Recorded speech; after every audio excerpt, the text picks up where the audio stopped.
हाय दोस्तों, आज हम बात करने वाले हैं कि इनकम टैक्स डिपार्टमेंट को आपके बारे में कैसे पता चल जाता है।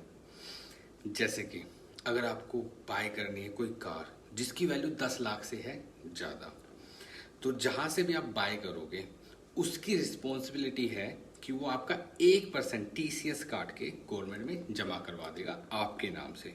उसका एक सेक्शन है 206C, उसकी पर्सनल लाइबिलिटी बन जाती है, उसकी लाइबिलिटी बन जाती है वो जमा करवाने की।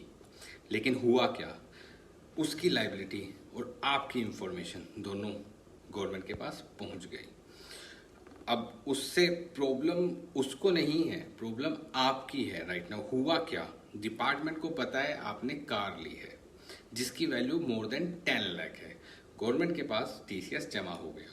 उस TCS को आप अपने टैक्स लाइबिलिटी के साथ, जैसे इनकम टैक्स आप रिटर्न फाइल करते हो तो जो भी उसमें टैक्स लाइबिलिटी आती है आप उसके साथ उसको एडजस्ट कर सकते हैं। अगर आपकी टैक्स लाइबिलिटी नहीं है तो आप उसको रिफंड भी ले सकते हैं। लेकिन पॉइंट ये नहीं है, पॉइंट ये है कि इस प्रोसेस से हुआ क्या। गवर्नमेंट को पता है कि आपने कार परचेज की है, आपके नाम से TCS आपके अकाउंट में जमा हो गया, जहाँ पे 26AS दिखता है आपको उसी में वो आ जाता है।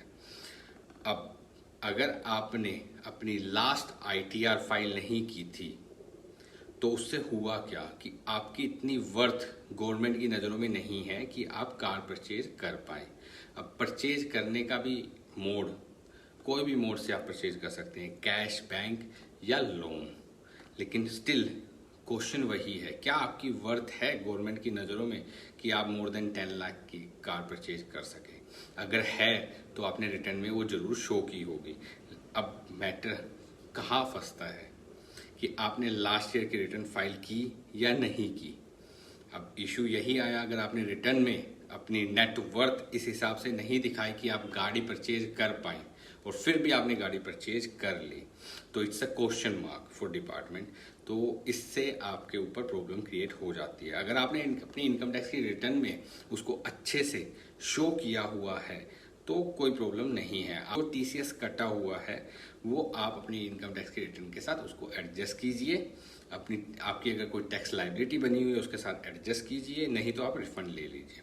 तो ऐसी छोटी छोटी चीज़ें जो हर एक इंफॉर्मेशन डिपार्टमेंट के पास पहुंच जाती है, क्योंकि जहां से भी आप चीज़ें बाय करते हो उसकी रिस्पॉन्सिबिलिटी होती है चीज़ों को गवर्नमेंट में बताना। इट्स लाइक आपके क्रेडिट कार्ड, वो सारी इंफॉर्मेशन शेयर करते हैं टैक्स डिपार्टमेंट के साथ। आपने बाय की कार तो वो उसकी लाइबिलिटी है।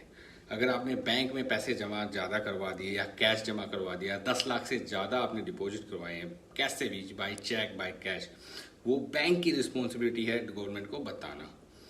इसके अलावा भी बहुत सारी चीज़ें हैं, जैसे म्यूचुअल फंड आप बाय करते हो वो भी, क्रेडिट कार्ड की पेमेंट्स हैं वो भी, एक लंबी चौड़ी लिस्ट है। आज के दिन हर एक डाटा गवर्नमेंट के साथ शेयर होता है आपका।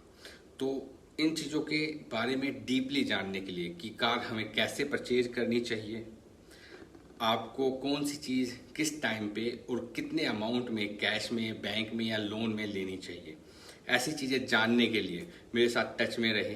एंड कमेंट बॉक्स में ज़रूर डालना कि हमें गाड़ी या इन चीज़ों की पेमेंट कैसे करनी चाहिए। कमेंट बॉक्स में ज़रूर बात करेंगे हम इस चीज़ के रिगार्डिंग में। तो ऐसी चीज़ों की जानकारी के लिए स्टे टच विद मी, मेरे चैनल को सब्सक्राइब कीजिए, लाइक कीजिए, फॉलो कीजिए। मिलते हैं ऐसी नई अपडेट के साथ, आपके साथ मिलते हैं एक छोटे से ब्रेक के बाद।